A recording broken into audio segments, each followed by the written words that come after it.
Bismillahirrahmanirrahim. Alhamdulillahirabbil alamin wa bihi nasta'in ala umuri dunya waddin. Asyhadu an la ilaha illallah wahdahu la syarika lah wa asyhadu anna Muhammadan abduhu wa rasuluhu alladzi la nabiyya ba'dah. Allahumma shalli ala sayyidina Muhammad wa ala ali sayyidina Muhammad. Jemaah subuh yang Allah muliakan, alhamdulillah kita bersyukur pada Allah Subhanahu wa taala. Allah memperkenankan kita bertemu di tempat yang penuh dengan keberkahan, di masjid, di rumahnya. Allah juga memperkenankan kita bertemu dalam aktivitas yang penuh dengan keistimewaan, salat subuh berjamaah.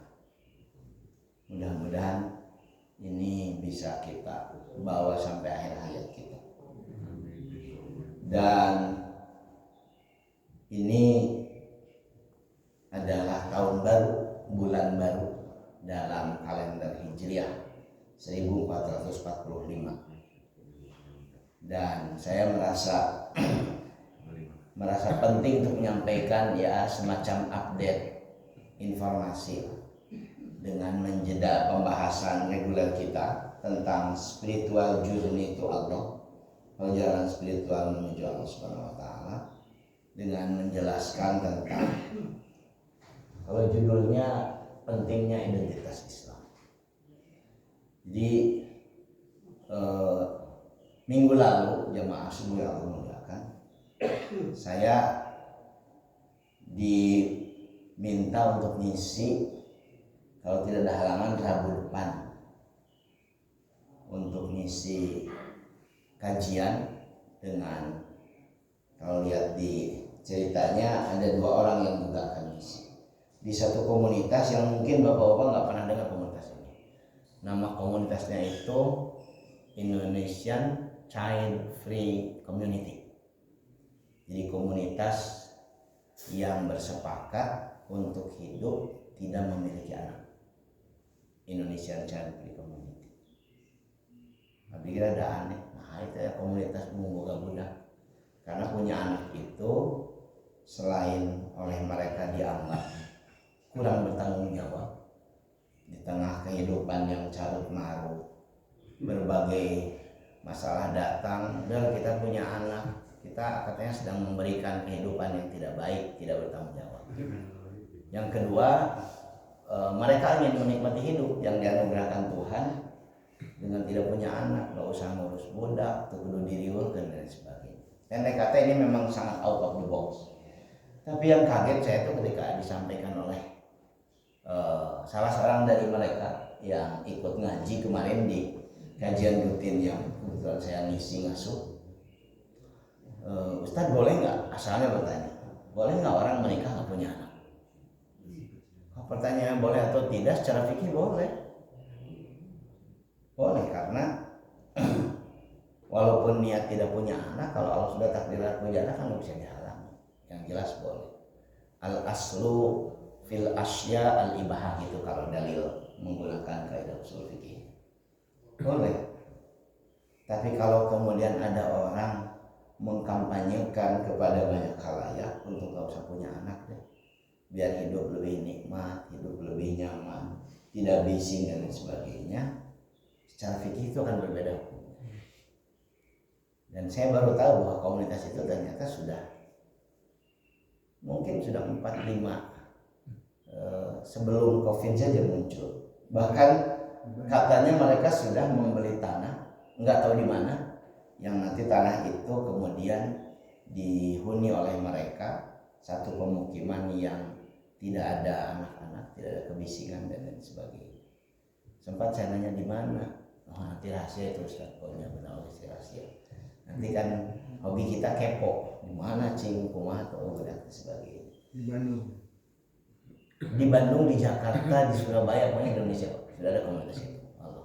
Nah, dari pertemuan itu kemudian saya katakanlah bikin makalah ini di awal pertemuan. Belum ngisi, hanya baru ketemu dengan komunitas yang menurut saya luar biasa ya, anak-anak muda yang paling senior itu katanya sekitar 40 tahun dan sebagainya. Jadi syaratnya gabung di komunitas itu yaitu gak kepingin punya anak dan sebagainya. Jadi luar biasa, orang nikah tuh yang punya anak, ini nikah gak kepingin punya anak. Bahkan mungkin ya, walau alam, mungkin nanti bahkan tidak menikah sebagian. Jamaah subuh yang Allah muliakan, dan kita akan cerita tentang identitas Islam. Ini kemarin ngaji di komunitas ini. Saya ingin ngajak jamaah sekalian untuk melihat data yang bisa diakses oleh kita semua dengan mudah di internet, di Google, tentang penganut agama di dunia. Kenapa ini saya sampaikan? Supaya paling tidak kita yang terlibat langsung tidak langsung dengan dakwah Islamiyah, mengajak orang kepada syariat Islam, itu dapat khazanah tentang pemetaan bagaimana sebetulnya respon di dunia terhadap agama. Nanti kita juga akan ketemu bagaimana respon. Kalau bahasa dakwah itu mad'u terhadap da'i. Da'i itu fa'il, orang yang menyeru. Mad'u itu kan maf'ul, orang yang diseru. Komunikator dan komunikan. Dalam Google itu, jamaah subuh yang Allah muliakan, ini di monitor saya nggak tampil nih, jadi saya harus lihat ke atas. Perkiraan di tahun 2020 pemeluk agama di dunia, saya nggak tahu datanya hari ini, kurang lebih seperti ini. Yang paling besar itu pertama itu Kristen, jadi dia hampir lebih dari 2,5 miliar. Dan ini semua masuk, Kristen, Maronit, Pantekosta, Protestan, Katolik masuk. 2.513.000.000, 2,5 miliar sebagainya. Banyak, 30% penganut agama di dunia kurang lebih adalah penganut Kristen. Kemudian yang kedua, Islam. Datanya itu 1,9, 1.900.000.000, 1,864 sekian dan sebagainya. Saya berasumsi kira-kira yang ketiga apa? Asumsi saya Hindu. Yang ketiga itu karena Hindu kan banyak. India itu kan sekarang negara dengan jumlah penduduk nomor 1. Dan di India itu karena rezim yang berkuasanya itu partai Hindu ultranasionalis, Hindu garis keras, maka mereka membuat banyak peraturan. Yang peraturan itu membuat memang jumlah umat Hindu menjadi meningkat signifikan. Misalkan, jadi kalau umat Hindu menikah dengan non-Hindu, itu ada aturannya. Selama mereka tinggal di India, mereka tidak boleh pindah agama. Kalau pindah agama dipidana. Dulu banyak sekali umat Hindu itu yang menikah dengan orang Kristen, dengan orang Islam, dan pindah agama. Di India itu sekarang ada aturan. Dan kemudian dukungannya luar biasa. Jadi kalau ya pokoknya dukungan negara luar biasa pada Hindu di India. Jadi dalam asumsi saya pasti penganutnya banyak dan sebagainya. Ternyata yang ketiga bukan Hindu, yang ketiga itu agnostik, ateis. Dan jumlahnya 1,2 miliar, 1.190.000.000. Ini menarik karena ini yang akan jadi bagian. Tadi saya cerita tentang ketemu beberapa komunitas. Ternyata ateis itu pengaruhnya luar biasa. Jadi di dunia ini ada dua keyakinan berdampingan, teisme, beragama, percaya Tuhan, dengan ateisme, tidak percaya Tuhan. Dua-duanya melakukan upaya yang masif, serius untuk merekrut penganut, follower, dan lain sebagainya. Yang keempat itu baru Hindu. Jadi Hindu itu cuma 1,1 miliar. Artinya dibandingkan penduduk India saja ternyata lebih sedikit. Karena penduduk India itu sudah di atas penduduk Cina. Cina 1,3, yang India itu sekarang katanya 1,4. Beda 150 juta. Kemudian Buddha 500 juta. Kesannya dan lain-lain. Kalau Bapak buka Google, lebih banyak sekali agama-agama dengan istilah yang macam-macam, tapi tidak signifikan untuk saya jelaskan. Saya menjelaskan yang nomor 3 itu, agnostisme, ateisme. Agnostisme itu tahapan sebetulnya sebelum ateis itu hampir dipastikan orang asalnya agnostis dan lain sebagainya. Nanti data ini Bapak-Bapak yang Allah muliakan jadi menarik dibaca ketika kemudian data ini menjelaskan perkembangan agama. Jadi agama yang paling pesat berkembang di dunia itu Islam. Di Eropa Barat, Prancis, itu Jerman. Kemudian di Amerika Utara, Amerika Serikat, Kanada dan sebagainya, itu memang sedang ada tren orang untuk penasaran dengan Islam. Di banyak sekali pusat-pusat kajian Islam. Bahkan khusus di Jerman dengan di Inggris, Muhammadiyah itu sampai beli gereja. Ini bisa diakses beritanya. Muhammadiyah membeli gereja dan gereja itu kemudian karena punya izin untuk menjadi rumah ibadah dirubah jadi masjid. Di Inggris katanya Muhammadiyah membeli 2 gereja yang sudah ditinggalkan penghuninya. Sebagian gereja kan berubah jadi bar, jadi tempat minum. Muhammadiyah punya 2 gereja. Di Amerika juga ada komunitas Islam membeli gereja dan kemudian menjadikan masjid. Jadi di Amerika Utara, di Eropa Barat luar biasa perkembangan Islam dan lain sebagainya. Terutama tadi yang disebutkan Prancis dan Jerman. Tapi kalau kemudian melihat peta di Asia seperti Korea Selatan, Jepang termasuk Asia Tenggara, ternyata yang besar itu adalah Kristen. Percepatannya luar biasa dan sebagainya. Kita bisa menyaksikan kalau Kristen di wilayah di mana tempat-tempat kita tinggal. Tapi kalau dibandingkan dengan ateisme, percepatannya jauh lebih besar, jauh lebih banyak diterima adalah ateis. Lewat data ini. Artinya senang baca Islam itu lebih cepat. Tapi dibandingkan ateis, ternyata ateis lebih menarik minat orang beragama dan lain sebagainya. Saya kutipkan yang perkembangannya secara umum. Jadi ini artinya sosiologis. Bagaimana terbentuknya paham di masyarakat. Ini khusus tentang ateisme. Jadi awalnya setiap kita, siapapun itu punya harapan dan keinginan pada agama.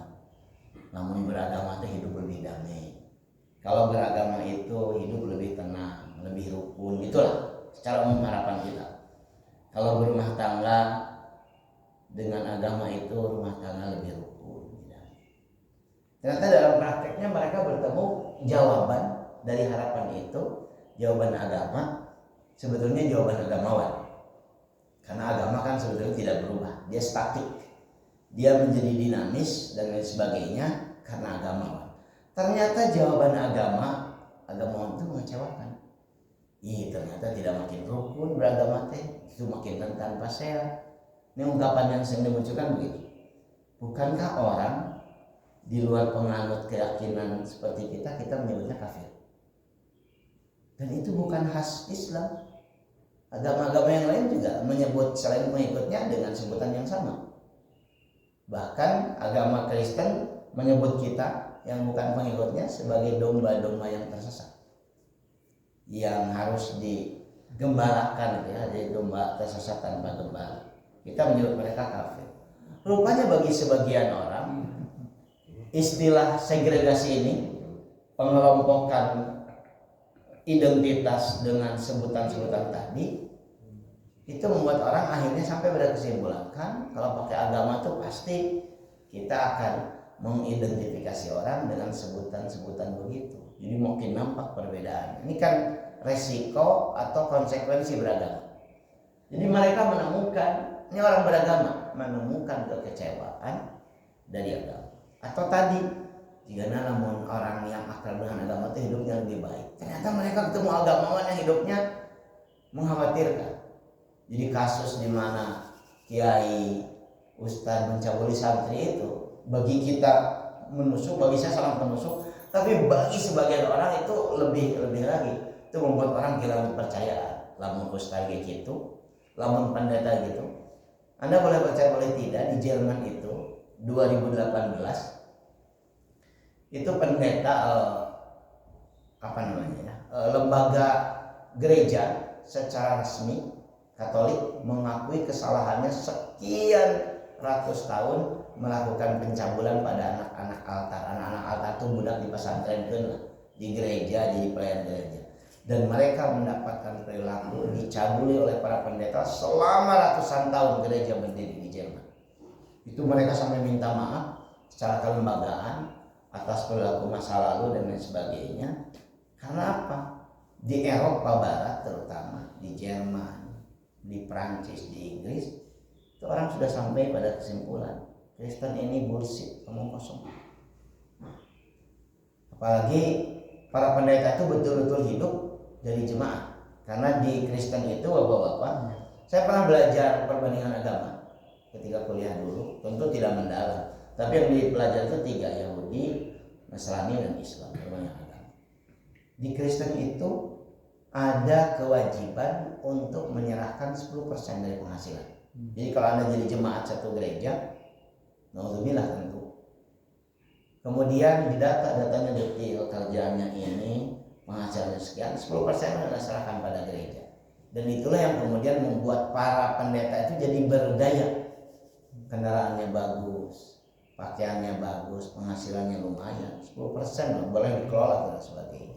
Ketika kepercayaan itu tinggi pada mereka sampai nitipkan anak-anaknya untuk dididik dan sebagainya, seperti orang tua nitip anak ke pesantren. Yang terjadi kemudian dicabuli, dan mayoritas yang dicabuli itu anak laki-laki. Karena kan para pendeta terutama Katolik tidak menikah. Jadi ini yang membuat mereka kecewa luar biasa sama agama, asalnya sama agamawan. Di Islam juga begitu. Orang ketemu orang disebut Gus, mungkin disebut Kiai, disebut Ustaz, mungkin disebut Habib, tapi mungkin perilakunya sangat mengecewakan. Akhirnya orang tidak percaya. Awalnya tidak percaya kepada agamawan, kehilangan kepercayaan pada agamawan. Geningan agamawan itu dan sebagainya. Bahkan beberapa yang mungkin dalam 3 tahun terakhir ini, info yang saya dapatkan dari kawan-kawan memang rada menakutkan tentang sebagian agamawan ini. Walaupun tidak untuk dibahas, tapi saya pikir penting untuk disampaikan bahwa agamawan itu manusia biasa. Jangan punya ekspektasi berlebihan pada mereka. Sebab kalau punya ekspektasi berlebihan, nanti Anda kecewa. Dan kekecewaan pada agamawan itu seringkali kemudian nyasarnya pada agama. Kecewanya pada agamawan, tapi nyasarnya pada agamanya. Orang Islam mah anggar, kok jadi orang Islam mah anggar, padahal mungkin hanya 1-2 orang yang seperti itu. Dari kekecewaan pada agama, mereka akhirnya tidak lagi bergaul, tidak lagi berinteraksi dengan orang yang akrab dengan agama, dengan yang senasib, dengan yang kesal pada agamawan, dengan orang yang merasa tertipu oleh jargon-jargon agama dan sebagainya. Mereka akhirnya berkomunitas. Ini yang ketiga ini, dari ketiga keempat ini agnotisme. Akhirnya kemudian yang kelima, mereka tidak percaya pada Tuhan, jadi ateis. Ini perkembangannya secara sosiologis. Karena itu agnotisme penganutnya lebih banyak orang yang beragama. Ateisme itu asalnya kekecewaan orang pada agama dan sebagainya. Dan ini masih luar biasa. Kalau boleh rekomen untuk mengetahui, ada channel-channel YouTube yang luar biasa dakwah tentang ateisme. Saya ini luar biasa, sangat menarik karena yang menyampaikannya memang sangat qualified dan sebagainya untuk menunjukkan betapa daya tarik ateisme itu menjadi demikian. Apa sebetulnya manfaatnya bagi kita orang beragama? Inilah pentingnya yang saya sebutkan. Kita mengenal lebih baik lagi agama kita supaya identifikasi kita pada agama itu identifikasi yang benar, bukan identifikasi yang salah. Apa yang dimaksud identifikasi yang benar itu, kita berharap dengan itu kemudian orang mengenal Islam dalam kebaikannya.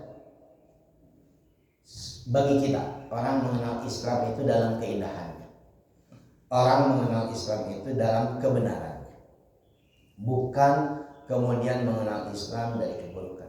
Karena sudah sangat sering kita pahami, kita dengar dulu zaman Nabi itu dan para sahabat, banyak orang masuk Islam itu karena terpukau, takjub, terpesona oleh perilaku Nabi dan para sahabat. Oh, ternyata Islam ini demikian luar biasa. Pergerakan pertumbuhan Islam juga di dunia disebabkan oleh banyaknya interaksi. Bukankah Islam masuk ke Indonesia itu tidak menimbulkan chaotic, tidak jadi perang antara kerajaan Hindu misalkan Buddha dengan Islam pendatang, tidak, tapi muncul dengan smooth sehingga Hindu Buddha yang mayoritas itu berubah jadi Islam. Itu karena keindahan. Belakangan kemudian di masa sekarang orang menjadi Islam itu mayoritas bukan karena perilaku umat Islam, tapi karena dia membaca literatur, membaca Quran dan lain sebagainya, sehingga sampai pada keyakinan. Dan saya berharap kokoh keyakinan itu karena dari pertemuan dengan hal-hal yang rasional, yang logik dan lain sebagainya. Dari sini saya ingin masuk jamaah sekalian pada ajakan, mari kita perbaiki identitas yang kita tampilkan sebagai seorang muslim, supaya identitas yang kita tampilkan itu menambah keindahan Islam. Tentu ini bukan hal mudah, ini hal berat, tapi paling tidak kita sedang berkontribusi untuk membuat citra Islam lebih baik sesuai dengan kapasitas kita. Saya ingin masuk ke dalam asal-muasalnya tahun baru Hijriah. Dulu para sahabat itu tidak punya, katakanlah tidak punya care tentang tahun baru Hijriah, karena tidak ada satupun nama bulan dalam tahun Hijriah, jemaah yang Allah muliakan, yang diberi nama oleh Nabi atau oleh dari Allah Subhanahu Wa Taala. Jadi nama itu sudah ada sebelum Nabi Muhammad lahir. Orang Arab itu punya kebiasaan memberi nama sesuatu pada satu waktu sesuai dengan fenomena. Misalkan Rabiul Awal. Rabi itu kan artinya musim semi. Jadi kalau Rabiul Awal itu dulu rumput itu tumbuh, bunga-bunga tumbuh. Itu selama 2 bulan, makanya disebut Rabiul Awal, Rabiul Tsani. Nanti kemudian Jumada itu kan stuck ya, Jumada itu artinya. Jadi sudah kokoh tanaman, sudah mulai kencang sebagainya. Jumada ula, Jumada Tsaniyah. Nanti ketemu Dzulqa'dah, Dzulhijjah itu kan. Dzulqa'dah itu artinya orang yang memiliki waktu untuk duduk-duduk. Kenapa duduk-duduk? Mereka mejanya dikeluarrumahkan karena menyambut orang-orang yang mau ziarah haji datang dari berbagai pelosok, dari Syam, dari Yaman, dari Irak. Saya menggunakan Syam, Yaman, Irak itu karena sudut Ka'bah itu disebut dengan rukun Yamani, rukun Iraki, rukun Syami, dan kemudian ruknul Hajar Aswad. Itu karena dulu orang datang dari Yaman. Orang-orang Mekah itu duduk-duduk, nyiapkan minuman, nyiapkan makanan dan sebagainya. Ketemu kemudian bulan Dzulhijjah. Kurang lebih begitu dulu penamaan bulan itu. Sampai kemudian Nabi diutus dan memberikan semacam makna ulang. Ramadan itu kan tarik pembakar. Nabi kemudian menyebutkan puasa Ramadan itu membuat Allah membakar dosa-dosa kita, seperti tariknya mentari membakar tubuh kita. Jadi makin tarik itu Ramadan itu, makin besar peluang kita diampuni dosa dengan berpuasa dan sebagainya. Begitu juga Dzulhijjah dan sebagainya. Itu muncul kurang lebih kesadaran itu ketika Umar bin Khattab menjadi khalifah. Beliau banyak sekali menginisiasi banyak hal. Yang paling fenomenal yang sampai hari ini dinikmati oleh semua umat Islam di dunia adalah sholat tarawih berjamaah. Itu tidak pernah dilakukan oleh sahabat yang lain. Bahkan Nabi sendiri hanya 2 kali sepanjang hidupnya, hanya 2 malam sholat tarawih berjamaah. Pada masa Umar lah kemudian sholat tarawih berjamaah itu diinstitusionalisasi, dilembagakan, jadi aktivitas sampai hari ini dan lain sebagainya. Bahkan Umar bin Khattab pernah mengeluarkan keputusan membatasi mahar perempuan, karena mahar orang Arab itu mahal sekali. Saya punya kawan dulu tahun 2006 ya 2007, seorang dosen muda di UIN yang kebetulan dia punya tunangan orang Arab. Baru 2 tahun jadi dosen, kemudian dia mau melamar kekasihnya orang Arab. Pergilah ke Saudi. 2 minggu kemudian pulang lagi ke kampus dan kemudian minta doa sama semua. Mahal bisa, mahalnya. Kami kemudian nanya seberapa mahalnya? 6 miliar. Kebayang dosen muda di UIN gaji berdasarkan 2 juta. Kudu nikah di orang Arab dengan mahal 6 miliar. Masih bobo kayak ribu 6 miliar. Akhirnya kemudian dia bawa kiainya, bawa orang tuanya, dinego Pak. Dari 6 miliar itu dinego jadi 1,5 miliar. Alhamdulillah jadi. Sepanjang dia nikah saya nggak pernah ketemu dengan si kumaha ya istri nang 6 miliar teh. Nggak pernah ketemu 1,5 miliar. Tapi sempat ngobrol kenapa semahal itu? Kata dia si bapak itu ngomong begini sama dia, si calon mertuanya itu. Perempuan Saudi itu perempuan yang mahal, dididik dengan mahal. Karena itu dia harus memiliki nilai harga yang sangat tinggi supaya ketika orang berpikir mau menyanyiakan lebar mahal. Oh, di Indonesia itu tidak mahal itu kadang-kadang murah pisan, ada yang pakai sandal jepit dan cerai lagi, udah pakai sandal jepit viral ternyata cerai. Jika nama sensasi, walaupun Nabi menyebutkan sebaik-baik perempuan adalah yang paling mudah maharnya. Tapi sandal jepit mah tentunya nggak apa ya, kalau punya anak perempuan ya berharga lah sedikit, tahu lah sandal jepit dan sebagainya. Dan mahar ini sempat sama Umar bin Khattab mau dikeluarkan dekret, sudah dikeluarkan dekret, dibatasi kalau nggak salah dulu hanya 400 dirham, 400 dinar. Zaman Umar ini ibu-ibu sama Madinah demo, mama demo, dan akhirnya Umar membatalkan keputusannya di demo mama. Jadi sampai hari ini tidak ada keputusan untuk membatasi mahar dan sebagainya. Itu Umar bin Khattab. Satu waktu katanya Abu Musa al-Asy'ari, gubernur Mesir, itu kirim surat sama Umar. Isinya begini suratnya itu. Sesungguhnya surat-surat yang telah engkau kirimkan tanpa tanggal, tanpa bulan, tanpa tahun itu sudah kami terima. Tapi nanti di surat itu kemudian isinya bagaimana cara kami mengarsipkan surat. Ini surat resmi gubernur pada kepala pemerintahan. Daya tanggal, daya bulan, daya tahun. Dari surat ini Umar bin Khattab kemudian mengumpulkan para sahabat utama.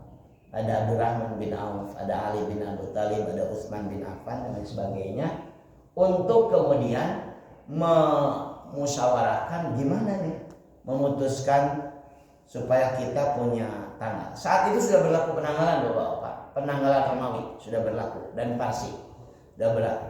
Tapi semangat para sahabat saat itu tidak mau mengadopsi dari Romawi dan dari Parsi. Kita harus bikin, karena itu mereka musyawarah. Sempat ada usulan, ya udah bikin saja tahun baru Islam. Basisnya apa? Basisnya kelahiran Nabi. Jadi sempat tuh Maulid jadi ini. Ditentang oleh banyak sahabat lain. Kalau begitu kita sama dengan Nasrani. Nasrani kan basisnya itu kelahiran Kristus. Karena itu prasejarah itu kan disebut dalam bahasa Inggris BC kan, before Christ. Sebelum Kristus lahir. Jadi 2023 itu umur di mana keyakinan para sejarawan Kristen itu lahirnya Kristus, Nabi Isa. 2023 tahun yang lalu sebagainya. Nah, ketika ada usul itu enggak. Nah, itu kemudian kalau nggak salah Ali bin Abi Thalib yang usulkan. Dah kita ngambil starting pointnya dari Nabi Hijrah. Karena hijrah itu simbol identitas meninggalkan kegelapan menuju kepada cahaya.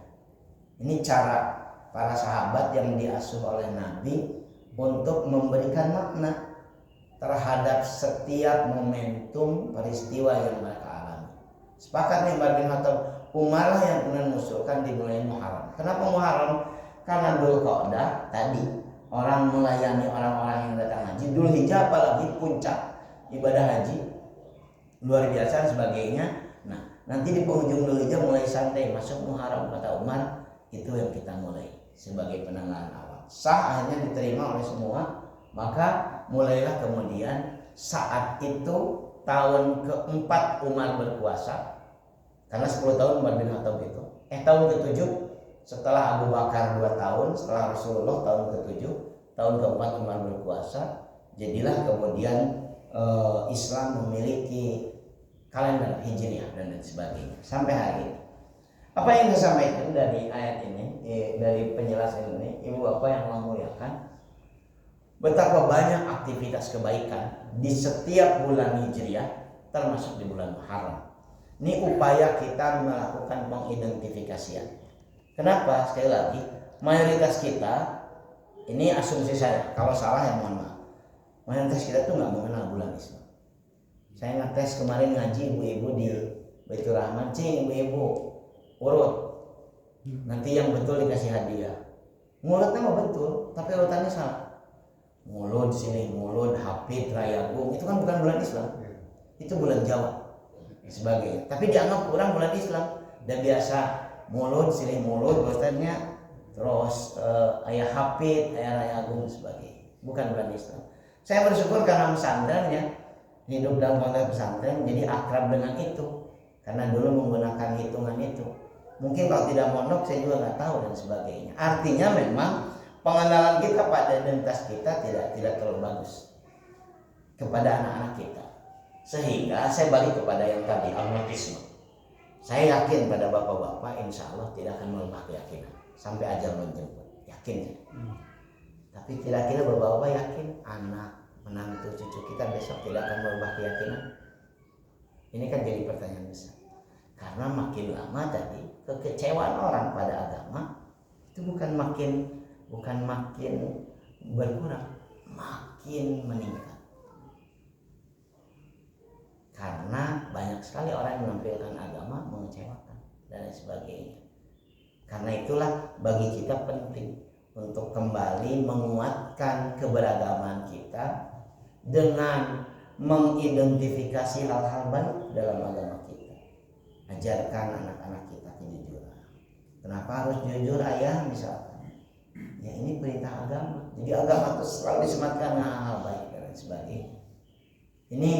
Ini yang menjadi penting karena banyak orang sampai berkesimpulan begini, untuk jadi orang baik itu nggak perlu agama. Bahkan mereka bisa gunakan contoh orang Jepang tuh nggak pakai agama tuh baik-baik. Itu kayak benar gitu. Itu bagi saya tuh menohok gitu. Justru agama tuh diperlukan supaya kita jadi orang baik. Karena tanpa agama kebaikan yang kita gunakan itu bukan kebaikan yang sejati bagi saya. Kebaikan yang semu. Kebaikan yang sejati itu kan punya akar yang kokoh, yang ketika melakukannya meaningful gitu. Iya dia jadi amal saleh kan gitu dan sebagainya. Nah itu kaitannya dengan kenapa pentingnya? Karena itu beberapa aktivitas di bulan Muharram ini saya ingin sampaikan supaya tadi identifikasi kita pada agama ini makin baik. Kata Nabi SAW, Afdal siyam ba'da Ramadan syahrullahil muharram. Sebaik-baik, seutama-utamanya berpuasa selain puasa bulan Ramadan adalah puasa di bulan Muharram. Banyak puasa bulan Muharram. Yang paling terkenal adalah Saumun Asyura tanggal 10. Walaupun Nabi menyebutkan tambahi 1 hari sebelum atau 1 hari setelah supaya kalian membedakan puasa dengan puasanya orang-orang Yahudi. Karena orang Yahudi tanggal 10 Muharram puasa. Kalau menghitung kalender ini kalau nggak salah Kamis nanti tanggal 9, tanggal 10. Yang lebih favorit itu ya tanggal 9 dan 10 Tasu'a wal Asyura. Kalau cuma Ustaz paling abimuhan sadinten lu tekian puasa teh dipaksakan, ya sudah tanggal 10 saja dan sebagainya. Kalau kuat 2 hari 9 dan 10. Kalau pilihannya 10 11, 9 10, 9 dan 10 dan sebagainya. Kalau cuma bisa 1 hari ya tanggal 10 saja. Kemudian Senin Kemisnya, kemudian Ayyamul Bid dan lain sebagainya. Karena ini disebut sebagai seutama-utamanya puasa. Dan seutama-utamanya sholat adalah sholat malam. Saya tuliskan yang sebagainya. Ini bagian dari upaya kita kembali memberikan makna pada bulan. Karena bulan itu sebenarnya biasa-biasa saja. Oleh Nabi diberikan makna, oleh para sahabat diberikan makna. Maka kita sedang belajar untuk memberikan makna pada pergantian waktu yang kita alami. Kemudian jamaah subuh yang Allah muliakan, hadis ini menyebutkan tentang 4 bulan mulia, 4 bulan suci. Yang pertama yang kita sebut tadi Muharram, Dzulqa'dah, Dzulhijjah, dan yang keempat Rajab. Upayakan itu 4 bulan suci itu diisi dengan banyak aktivitas kebaikan. Wabil khusus Muharram, karena saya cerita tentang Muharram, karena ini momentum tahun baru Islam. Di Muharram ini ada kurang lebih 3 hal Bapak-bapak yang memuliakan aktivitas kebaikan. Selain puasa, sedekah pada anak yatim, kemudian yang ketiga perbanyak istighfar. Perbanyak istighfar di bulan Muharram ini. Perbanyak istighfar, perbanyak istighfar. Istighfar di bulan Muharram, istighfar di bulan suci itu jauh lebih bermakna ketimbang istighfar kita di bulan-bulan biasa. Ini bagian ajakan saja. Kemudian yang terakhir yang saya sampaikan, hadis ini dhaif dari aspek sanad. Jadi sanadnya dhaif walaupun bukan maudhu. Hadis ini dhaif. Tidak boleh dijadikan sandaran hukum, tapi dijadikan fadilah amal, dianjurkan. Dalam hadis ini Nabi menyebutkan siapapun yang tahun ini, hari ini lebih baik dibanding sebelumnya, dia beruntung. Siapapun yang tahun ini sama saja dengan tahun sebelumnya, dia rugi. Dan siapapun yang tahun ini lebih buruk dari tahun sebelumnya, dia terlambat. Di lewat hadis ini saya sedang mengajak kita semua, ayo tingkatkan. Walaupun peningkatannya ya cuma 1-2%. Tingkatkan kehidupan kita di tahun ini lebih baik dibanding tahun sebelumnya. Terutama kualitas penghambaan kita kepada Allah dan kepada sesama. Apalagi yang masih punya keluarga lengkap ya. Berkhidmat pada keluarga itu bagian dari upaya penting untuk menguatkan identitas keislaman kita. Berkhidmat pada keluarga. Itu yang saya sampaikan jamaah subuh sekalian. Mudah-mudahan jadi momentum lah untuk kemudian mengingatkan bahwa kita ini punya identitas tahun yang hanya akan punya makna. Kemarin ada santri saya bilang, Pak, kayaknya kita nyup trompet, ada apa nih jualan trompet ya, mau tahun baru Islam? Nggak ada yang jualan trompet ya, jadi tidak ramai-ramai begitu. Tapi sebagian kawan-kawan di sana tuh sudah mungkin jadi kebiasaan, di Bandung juga sama. Ada pawai obor, sampai dapat undangan tuh dari MUI santrinya untuk bisa terlibat dalam pawai obor memperingati Muharram. Di sana cuma gitu ya tenang, pawai obor kan muter biasa. Katanya di Kabupaten Bandung juga melatih Mariah dan sebagainya. Itu mah upaya untuk mengisi supaya anak-anak ohnya ya teh berarti tahun baru Islam. Khas namun batul trompetan dia mau ke obor. Jadi marehong misalkan ya. Resikonya ya begitu dan sebagainya. Nah, kita barangkali mengisinya meaningful dengan hal-hal yang lebih substantif, puasa, sedekah. Katanya terutama sedekah pada anak yatim. Bapak yang memuliakan, itu yang saya sampaikan. Tidak ada tanya jawab ya, karena ini hanya menyampaikan tentang momentum. Insya Allah kita sambung lagi ngaji kita di relnya seperti biasa pada pertemuan selanjutnya dengan perjalanan spiritual. Mudah-mudahan bermanfaat dan mudah-mudahan sehat semua. Cuacanya tidak terlalu bagus ini. Banyak yang sedang sakit, mudah-mudahan sehat sadayana. Aku qouli hadza astaghfirullaha wa lakum. Assalamualaikum warahmatullahi wabarakatuh.